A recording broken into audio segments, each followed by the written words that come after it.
नमस्कार, सवाल इंडिया का में आपका स्वागत है। मैं हूं संकेत उपाध्याय। तो कार्रवाई हुई है। सबसे पहले तो पिछले रविवार पार्टी से निकाले गए, सस्पेंड हुए प्रवक्ता। उसके बाद सवाल उठे कि आपने कार्रवाई क्या की है। सवाल तो चलिए ठीक है, आपने ये बोला कि ये नफरती बोल हैं और आपने हटा दिए, लेकिन कार्रवाई कहां है? अगर नफरती बोल है, कानून के हिसाब से कार्रवाई होनी चाहिए। तो अब सरकार ने एक कार्रवाई करती दिखाई और नफरती बोल पर एक एफआईआर हुई है। और ये जो आप अपने स्क्रीन पर देख सकते हैं, ये उन लोगों के नाम हैं जिनके खिलाफ एफआईआर हुई, जिसमें सबसे ऊपर असदुद्दीन ओवैसी, नुपुर शर्मा, नवीन जिंदल, यति नरसिंहानंद, शादाब चौहान, सबा नकवी, मौलाना मुफ्ती नदीम, अब्दुल रहमान, गुलजार अंसारी, अनिल कुमार मीणा, पूजा शकुन, हफीजुल हसन अंसारी, बिहार लाल यादव, इलियास शराफुद्दीन, आर विक्रमन, नगमा शेख, डॉक्टर मोहम्मद कलीम तुर्क, अतीकुर रहमान खान, और ये लिस्ट बस चलती ही चली जाती है। इससे पहले कि हम आगे का कुछ अपना विश्लेषण बताएं, आइए आपको यह बता दें कि इस पर एक प्रतिक्रिया आई, और प्रतिक्रिया आई असदुद्दीन ओवैसी की, जिसपे उन्होंने कहा, और स्क्रीन पर देखिए, वो लिखते हैं, मुझे एफआईआर का एक अंश मिला है। ये पहली एफआईआर मैंने देखी है जिसमें यह भी नहीं बताया गया कि अपराध क्या है। कल्पना करें कि एक हत्या की एफआईआर हो जहां पुलिस हथियार के बारे में न बताए और ना ही ये कि पीड़ित की खून बहने से मौत हो चुकी है। मुझे नहीं पता कि मेरी किस बयान को लेकर एफआईआर की गई। तो सीधी सी अभी जो बात है, जो अब सवाल जिस तरीके से जा रहा है, वो ये है कि कार्रवाई करनी थी नफरत के खिलाफ। तो एक बात ये आ रही है कि क्या ये समूची क्या कार्रवाई है नफरत के खिलाफ, या एक खुंदकिया राजनीति का प्रतीक है कि जाओ तुम हम पर आरोप लगाते हो ना कि हम नफरत फैलाते हैं, ये लो हमने तुम्हारे खिलाफ भी एफआईआर कर दी, अब हम सबके खिलाफ करेंगे। तो ये समूची कार्रवाई है या ये एक खुंदकिया राजनीति का प्रतीक है?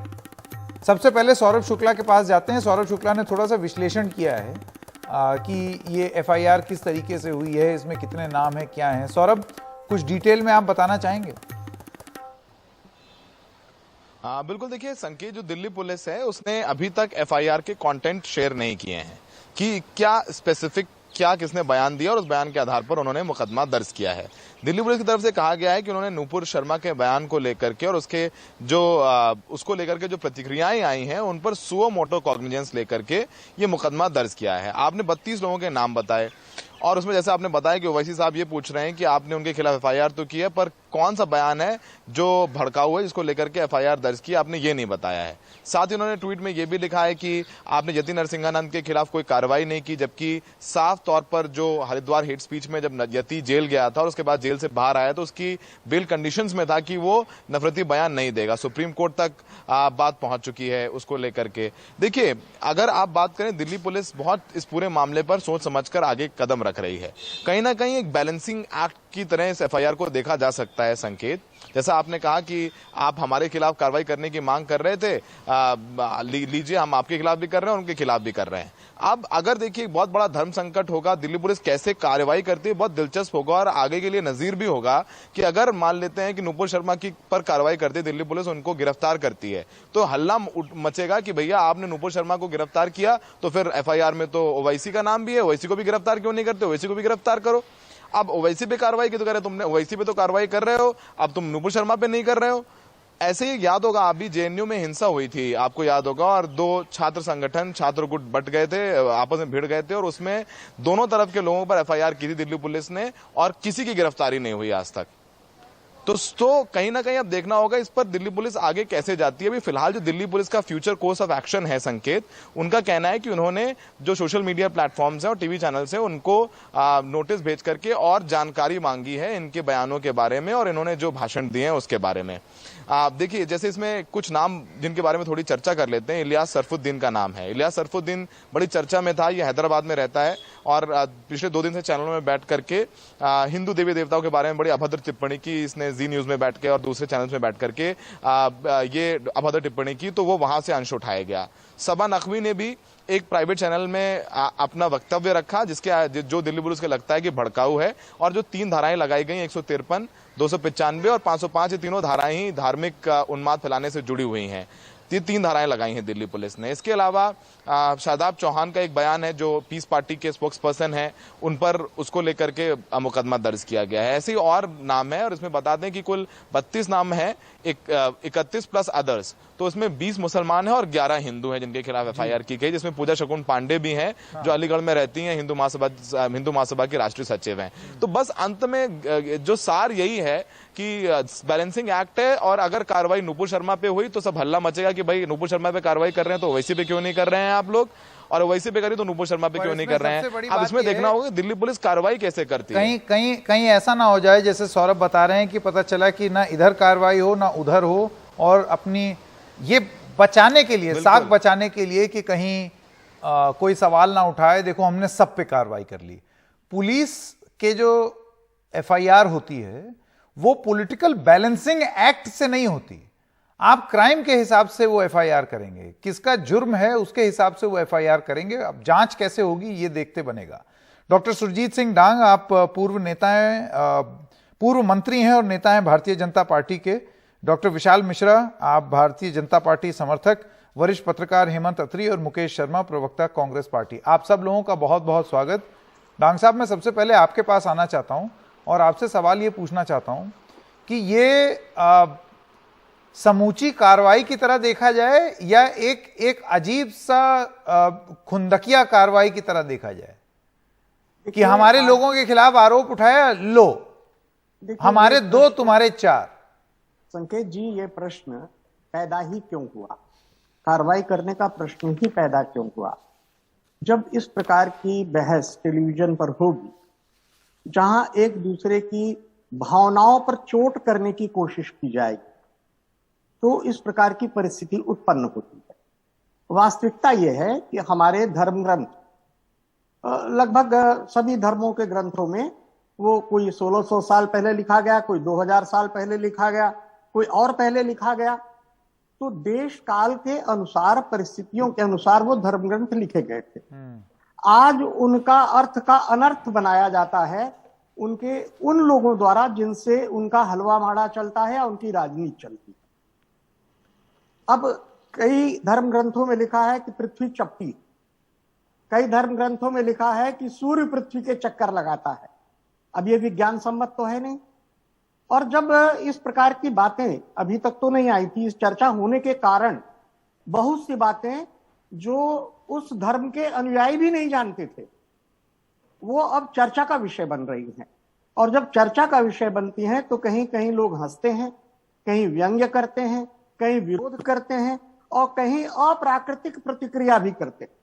वो सहज प्रतिक्रिया नहीं है। जहां तक इस कार्रवाई का सवाल है, कार्रवाई किसी की भावनाओं पर किसी प्रकार से, वो धार्मिक भावना पर चोट पहुंचाए, सामाजिक भावना पर, यही तो मैं कह रहा हूं, अभी हैसियत पर चोट पहुंचाए, डांग साहब, तो वो कार्रवाई होनी चाहिए। डांग साहब, बिल्कुल कार्रवाई। देखिए ऐसा सीधी सी बात, देखिए नफरत अगर कोई फैलाएगा, नफरती बात करेगा, तो आप उसमें कार्रवाई करिए, लेकिन कार्रवाई फिर इस तरीके से ना हो कि आप एक ही साथ सबको लपेट दें। सारे लोगों का क्राइम जो है वो अलग अलग तरीके से होगा। आपके ही अनुसार सौरभ जी ने कहा कि इस प्रकार से हिंदू देवी देवताओं पर अभद्र टिप्पणियां की गई। अब क्या असदुद्दीन ओवैसी साहब क्या पूरे देश में धर्म का संदेश लेकर के, प्रेम का संदेश लेकर के, भाईचारे का संदेश लेकर दौड़ रहे?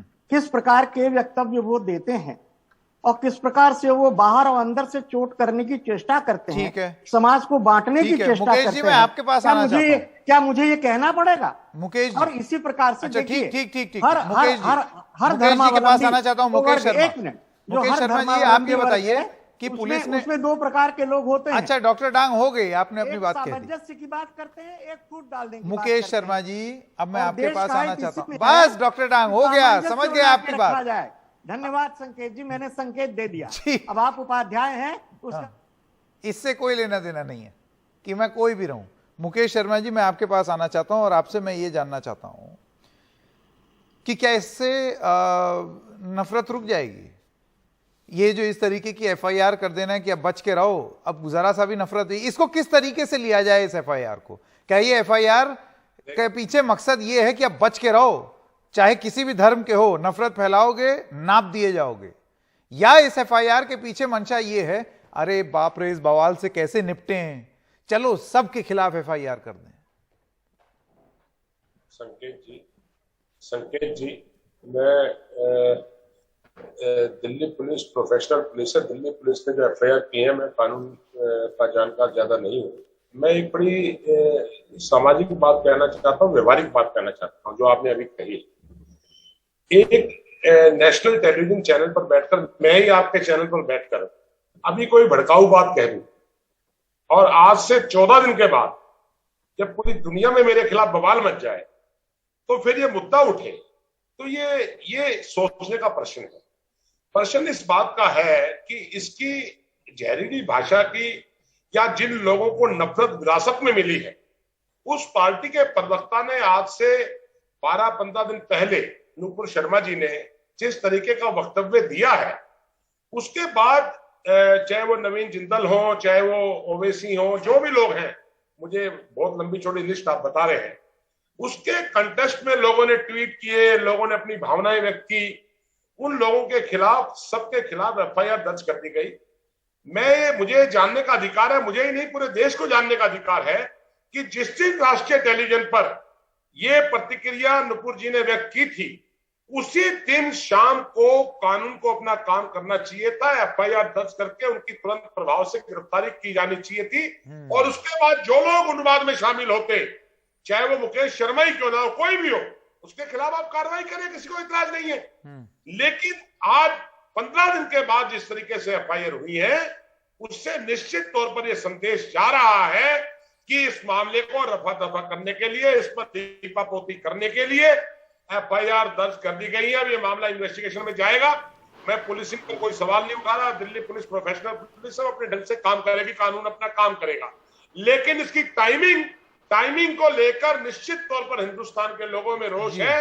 ये भारत सबका है, ये भारत जितना नहीं, लेकिन देखिए ऐसा है, ये एकादा यदा कदा कार्रवाई और यदा कदा एफआईआर से बात नहीं बनेगी। अगर ये काम एक ढर्रे पे अपने हिसाब से चलते रहता, क्यों हेमंत अत्री जी, अगर एक ढर्रे से चलता रहता तो कभी ये प्रॉब्लम आती ही नहीं। प्रॉब्लम ये है कि चाहे हमारा अतिक्रमण अभियान हो, चाहे हमारा हेट स्पीच के खिलाफ एक्शन हो, सब चीज जो है वो सो के जागती है और उसमें भी राजनीति होती है।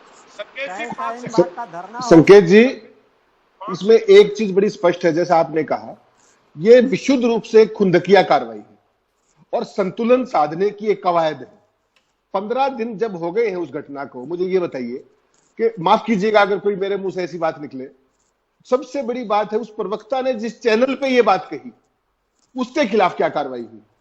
और रोज का काम है ये, कभी धर्म संसद के नाम पर है, हालांकि हम पत्रकार हैं, हम कभी नहीं चाहेंगे, लेकिन सवाल ये है कि ये सारा माहौल बनाया क्यों जा रहा है। ये माहौल एक पर्पज के साथ बनाया जा रहा है। अभी आपने देखा कि जहांगीरपुरी में जो दंगे हुए, अभी किसी को एफआईआर में नेम कर दिया, 2 घंटे बाद उसमें से हट गया वो।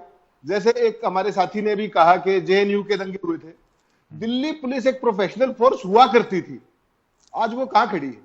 अभी जैसे सौरभ ने बताया कि एफआईआर के सेक्शंस तो आ गए हैं, लेकिन किसने क्या गुनाह किया है वही सामने नहीं आया अब तक।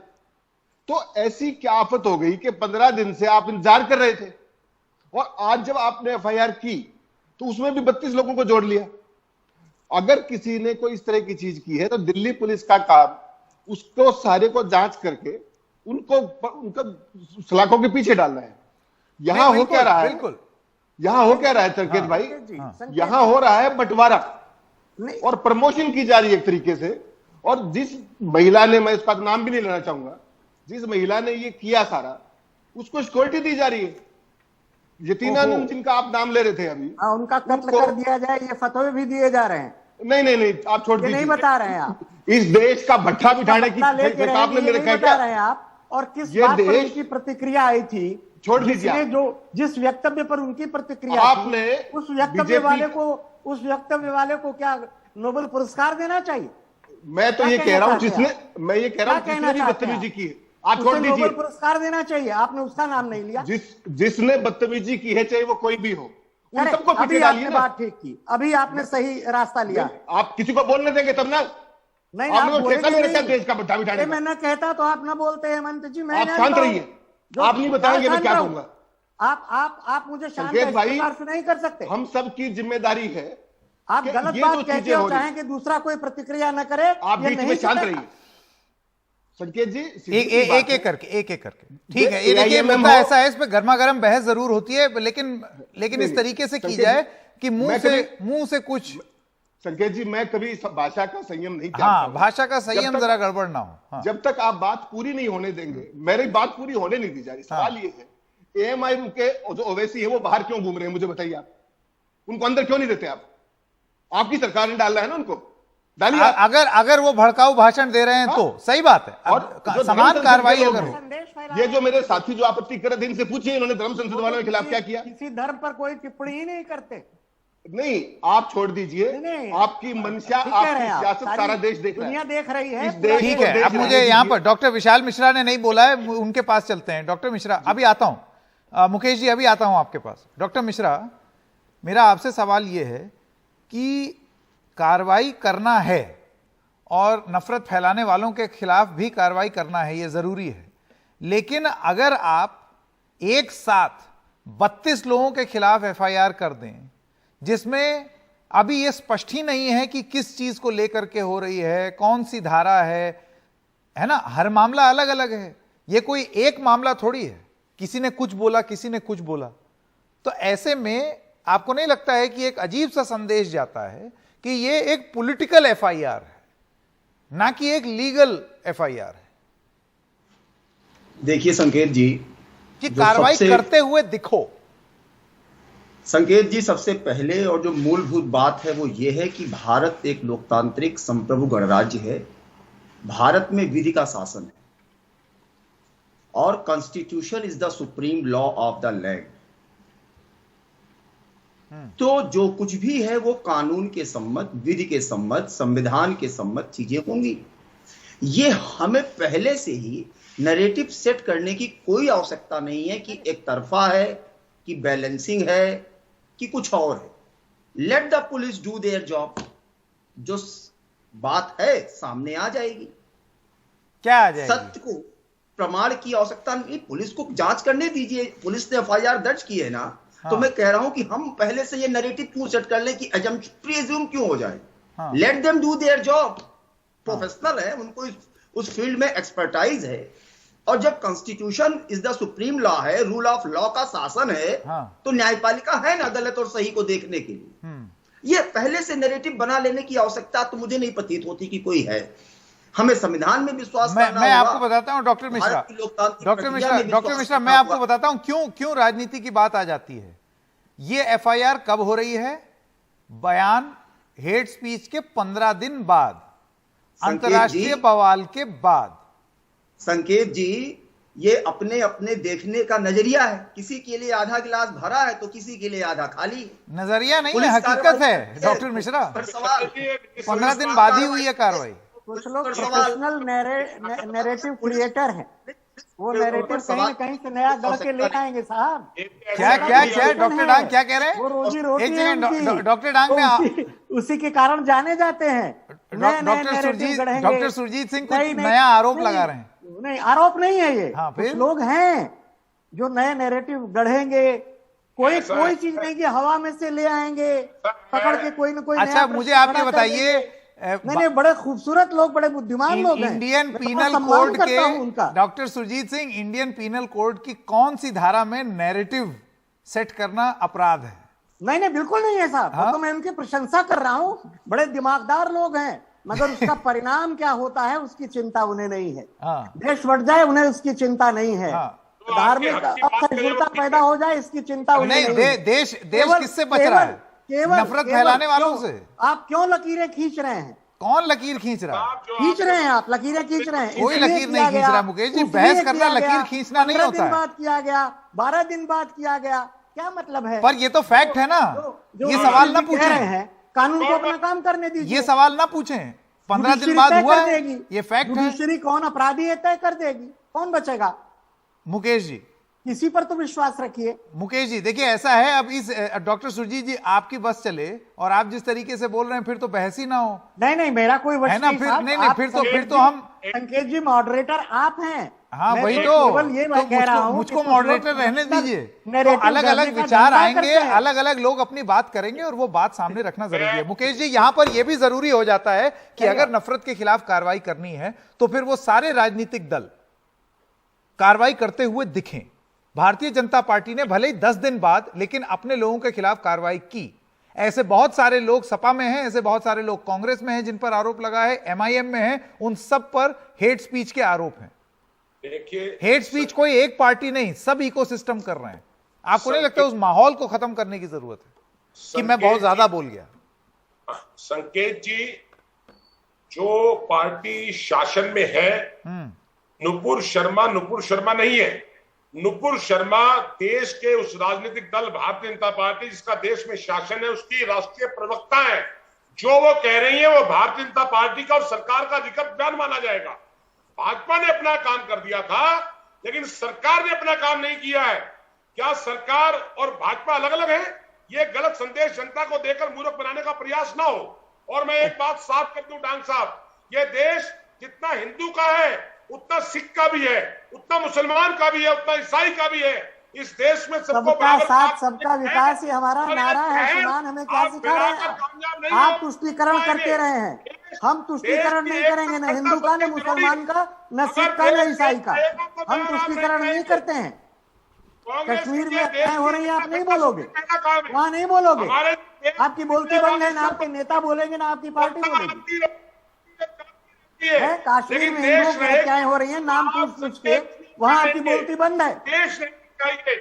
इस देश की एकता वहां पर विस्थापन हुआ हिंदुओं का, तब आपका मुंह बंद था। इस देश की एकता घटना को मत तोड़िए। मैं अपील करना चाहता हूं सभी लोगों से।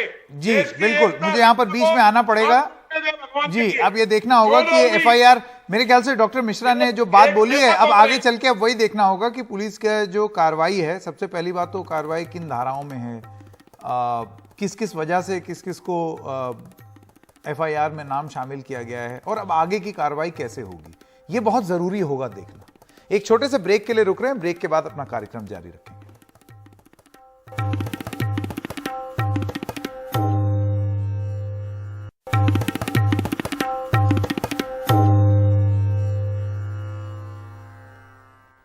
और चुनाव आयोग ने आज ऐलान किया कि राष्ट्रपति का चुनाव 18 जुलाई को होगा। जरूरत पड़ने पर 21 जुलाई को नतीजे घोषित किए जाएंगे। Last date for making the nomination would be 29th June, that is Wednesday. The date for scrutiny of nominations would be 30th June, that is Thursday. Last date for withdrawal of candidature would be Saturday, that is 2nd of July 2022. And date on which a poll shall, if necessary, be taken is 18th of July 2022. That happens to be Monday. Thereafter, we collect all the ballot boxes and bring it back to Delhi. And date on which counting, if required, shall be taken and result declared, that would be 21/7/2022. Well in advance, then the 24th of July, the last date of the Honorable President being in the office.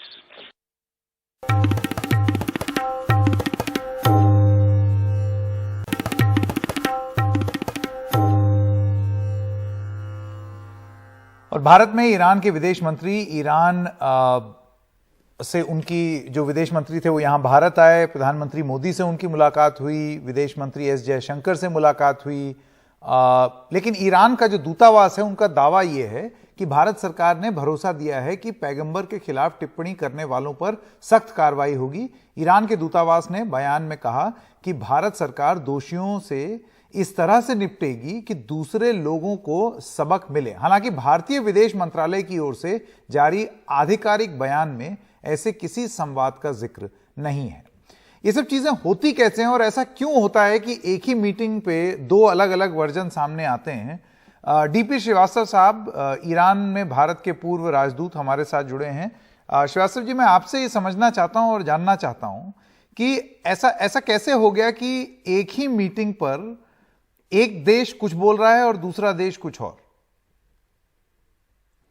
साहब, ये राजनीति में होता है, न सिर्फ अंतर्राष्ट्रीय राजनीति में बल्कि आंतरिक राजनीति में भी ये होता है। हमें चाहिए कि जो भारत सरकार का जो बयान है उस पे जाएं। ये तो बड़ा स्पष्ट है कि भारत सरकार ने हर स्तर पे इस टिप्पणी का जो बड़ा अनफॉर्चुनेट था, इसकी बड़ी कड़ी आलोचना की है और ये ईरान और मुल्कों ने भी इसको नोट किया है। तो हमें इसको I think we have to move forward. और ये जो विजिट है ये बड़ी इंपॉर्टेंट विजिट है। इसको सिर्फ इस कंट्रोवर्सी के संदर्भ में ना देखा जाए। बिल्कुल श्रीवास्तव जी, ये आपने एकदम सटीक बात बोली, क्योंकि अगर आप भारत का स्टेटमेंट देखें उसमें ये चीज साफ साफ दिख रही है कि हम आगे बढ़ रहे हैं। एक तो सबसे पहली बात, इस कंट्रोवर्सी के बाद ईरान के विदेश मंत्री का भारत आना अपने आप में एक संदेश है कि धीरे धीरे चीजें सुधर रही हैं। लेकिन जहां भारत की स्टेटमेंट पूरी तरीके से कंसंट्रेट कर रही थी कि हम लोगों के टाइज किस तरीके से हों, ये ईरान की तरफ से ये स्टेटमेंट आया है जिसमें उन्होंने इस बात का उल्लेख किया है। आपको लगता है ये ईरान अपने डोमेस्टिक पॉलिटिक्स के लिए इस बात का उल्लेख कर रही है? मैं उनके डोमेस्टिक पॉलिटिक्स पे कोई भी टिप्पणी नहीं करना पसंद चाहूंगा। जैसा मैंने आपको बताया कि ईरान को पता है हिंदुस्तान में इंडोनेशिया के बाद सबसे ज्यादा मुसलमानों की संख्या है। इसमें शिया वर्ग का एक बड़ा समुदाय है। मैं खुद लखनऊ शहर का हूँ जहाँ शिया काफी तादाद में थे और ऐतिहासिक रूप में लखनऊ का संबंध रहा है। लखनऊ के नवाब, अवध के नवाब ईरान से आए थे। निशापुर आपने पता नहीं सुना होगा, ईरान के उत्तर पूर्व में है। ईरानियंस को पता है ये संबंध जो हमारे यहाँ जनता और पॉपुलर लेवल पे हैं, ये हमारे यहाँ अलग अलग धर्म और वर्ग एक साथ रहते हैं। जी बिल्कुल श्रीवास्तव जी, आपका बहुत बहुत धन्यवाद हमारे साथ जुड़ने के लिए। एक छोटे से ब्रेक के लिए रुक रहे हैं, अभी हाजिर होते हैं।